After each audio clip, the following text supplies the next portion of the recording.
আসসালামু আলাইকুম পৃথিবীবাসীগণ। শীতকাল চলছে, ডিসেম্বর মাস বলি কথা। নভেম্বর, ডিসেম্বর, জানুয়ারি এই মাস মানে হচ্ছে বিয়ের সিজন। আর আমরা বিয়ে খাবো না তা কি হয়? মোটেও না।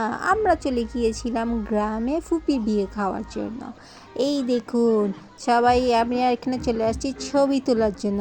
শীতকালে গ্রামে বিয়েগুলো অন্যরকম হয়, খুব মজা থাকে, ঠান্ডা ঠান্ডা একটা সিজন থাকে। এখানে হচ্ছে গিয়ে আমরা সবাই বসে আছি কনেকে হলুদ লাগানোর জন্য। সবাই সিরিয়াল ধরে দাঁড়িয়ে আছে কে কখন হলুদ লাগাবে। আমরা যেতে যেতে অনেক লেট হয়ে গিয়েছিল। পরে আমরা হলুদ লাগিয়ে তারপরে বসেছিলাম এই যে পিচ্চি পাচ্ছি এদেরকে নাচ দেখার জন্য। এরা কখন নাচবে, এদের কখন নাচ শেষ হবে সেই আশা আমরা বসেছিলাম। তারপর দেখলাম না, অবশেষে ফাইনালি রাতের 1টা বাজে তারা নাচার জন্য প্রস্তুত হয়েছে। এখানে ঠান্ডা ঠান্ডা কুয়াশা পড়ছিল, আমরা কুয়াশার মধ্যে বসে বসে তাদের নাচ দেখলাম। নাচের ভিডিওগুলো অলরেডি আপলোড করা হচ্ছে, আপনারা চাইলে ওইখান থেকে দেখে নিতে পারেন। ছোট ছোট মানুষরা যারা চেষ্টা করছে তাদের মন মতো করে যেভাবে পারিয়েছে সুন্দর করে গুছিয়ে নাচার জন্য। অবশেষে চলে আসলো বিয়ে দিন সকালবেলা। গ্রামে বিয়ে মানে সকালবেলা একটা অন্যরকম থাকে, যখন কনেকে হলুদে লাগানোর পর গোসল করানো হবে। এই জন্য সবাই কী করে, এই প্রথমবার আমরা দেখলাম যে একটা 2টা কলসি নিয়ে বের হয়। 2টা কলসি মানে গ্রামে যারা মুরব্বীরা থাকে তাদের কাছ থেকে হচ্ছে যে যেরকম সামর্থ্য অনুযায়ী টাকা দেয় কলসির মধ্যে। তারপরে কি করে, এই কলসি নিয়ে হচ্ছে পানি আনতে যায়। এটা হচ্ছে দায়িত্ব দেওয়া হয় কনের ভাবিদেরকে আর দুলা ভাইদেরকে। অলরেডি আপনারা দেখতে পাচ্ছেন এখানে এক দাদুর কাছ থেকে টাকা নেওয়া হচ্ছে। এই যে কনের ভাবি এবং দুলা ভাই এরা সবাই দাঁড়িয়ে আছে যে টাকা নেওয়ার জন্য। এইভাবে হচ্ছে গিয়ে সবার থেকে নেওয়া হয়। নেওয়ার পরে হচ্ছে গিয়ে যে যেভাবে সামর্থ্য পারে দিবে, না পারলে কিছু বলার থাকে না। তারপর হচ্ছে কি এখানে সবাই চলে আসে পানি আনার জন্য। আমরা হচ্ছে কি একটু দুষ্টামি করলাম সবাই মিলে। তারপর হচ্ছে এখানে পানি নেওয়ার জন্য এখন চিন্তা করতেছে কে নামবে। অলরেডি আমাদের একটা আঙ্কেল নেমে পড়ছে, উনি বলতেছে আচ্ছা আমি পানি নিয়ে আসা। এরপর আরেকটা আঙ্কেল নেমে পড়ছে। তারপর কোনো ভাবিদেরকে দায়িত্ব দেওয়া হয়েছে। এরপর এক ভাবি মিলে টুস করে তারও পানি নিয়ে চলে আসছে। অনেকে হচ্ছে গিয়ে এখানে কাদা ছড়াছড়ি করে, রং ছড়াছড়ি করে, কিন্তু আমাদেরকে খেতে সেই কিছু করা হয় না। আমাদেরকে জাস্ট হচ্ছে পানি নিয়ে তারপর তারা চলে আসছে। এরপর হচ্ছে খাবারের সময় আমাদেরকে বলছে তোমরা কে কে খাবা তাড়াতাড়ি খেয়ে নাও, কারণ হচ্ছে এখন খাবা আর নয়তো বর আসার পর বিকাল 4টা বাজে খাবার পর। আমরা চিন্তা করলাম এত দেরি করে লাভ কি, তাহলে আমরা তাড়াতাড়ি খাবারটা খেয়ে ফেলি। আর বলছে তোমরা যেহেতু মেয়েরা খাবার রেখে যাও তাহলে তোমাদের রেডি হতে সুবিধা হবে, তো কারণ তোমরা রেডি হতে গেলে তোমাদের কাজকে খুঁজে পাওয়া যাবে না। তো আমরা চিন্তা করলাম হ্যাঁ সেটাই ভালো, প্রথম ব্যাচে খাবো ভালো ভালো খাবার, ফ্রেশ ফ্রেশ খাবার খেয়ে তারপর আমরা সুন্দর মতো রেডি হতে যাব। আর খাবারের টেস্টগুলো ছিল অনেক মজা। প্রথমে জলপাই আচারটা দিয়েছে, আমরা প্রায় জলপাই আচার পুরো বক্স শেষ করে ফেলছি।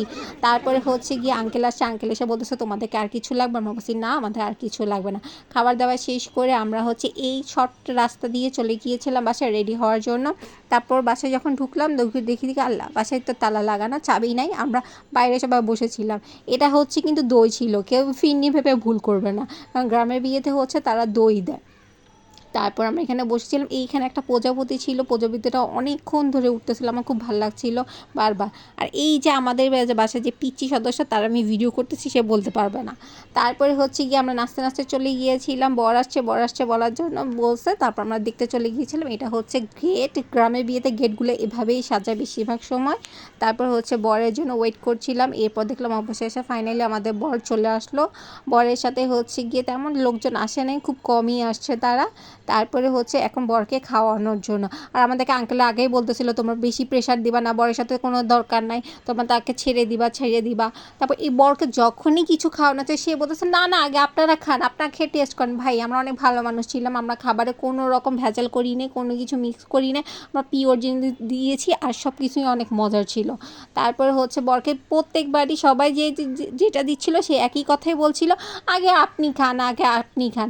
তারপর আঙ্কেল বলতেছে এবার যাও যাও খাওয়া শেষ, এবার তোমরা বের হও। তারপর বর অবশেষে আমাদেরকে 1000 টাকা দিয়েছে। আমরা যেহেতু কোনো কিছু চাই না, সে নিজের ইচ্ছায় আমাদেরকে 1000 টাকা দিয়ে দিয়েছে। তারপরে হচ্ছে কি পরে হচ্ছে আমি এই শর্টকাট রাস্তা দিয়ে আবার বাসায় চলে যাই। এরপর বাসায় চলে যাওয়ার পর ওইখানে একটু রেস্ট নিয়ে তারপর আবার চলে আসি। তারপর খুঁজছিলাম আমাদের মেয়ে কোথায়। অবশেষে আমি কনেকে পেয়ে গিয়েছিলাম। তারপর কনের সাথে একটু ছবি তুলে তারপর তাদেরকে খাওয়ার জন্য পাঠিয়েছে। আমি চিন্তা করলাম তাহলে একটু বাইরে ঘোরাঘুরি করি। এখন হচ্ছে অবশেষে সেই মুহূর্ত, যেই মুহূর্ত হচ্ছে মেয়েদের জীবনের সবচেয়ে কষ্টের কষ্টের মুহূর্ত থাকে। এই মুহূর্তে আসলে কাউকে বলে বোঝানো যাবে না। সারা জীবন যে বাসায় বড় রয়েছে সেখান থেকে তাকে চলে যেতে হচ্ছে। আমাদের কোণে অনেক কান্নাকাটি করলো, অবশেষে সবাই বুঝিয়ে তাকে পার করে দিচ্ছে। এখানে দেখলাম মুরগিরাও আমাদের সাথে চলে আসছে বিদায় দেওয়ার জন্য। আমরা তারপর আমার সাথে যে পিচ্চি সদস্য ছিল, পিচ্চি বড়টা, সে বলছিল কখন যাবে। আমি বলছি ওয়েট কর বাবা, এখনই চলে যাবে। তারপর সে বলছিল কখন কান্নাকাটি শুরু হবে। বলছি কান্নাকাটি এই যে কিছুক্ষণ পরে শুরু হবে। অবশেষে আমাদেরকে কনেকে নিয়ে চলে গিয়েছে। আর এই সময়টা আসলে কাউকে বলে এক্সপ্লেন করা যাবে না। এই সময়টা অনেক কষ্টের থাকে মেয়েদের জীবনে, প্রত্যেকটা মেয়ের জন্য এটা অনেক একটা কষ্টের মুহূর্ত থাকে। সবাই ভালো থাকবেন, আল্লাহ হাফেজ, টাটা।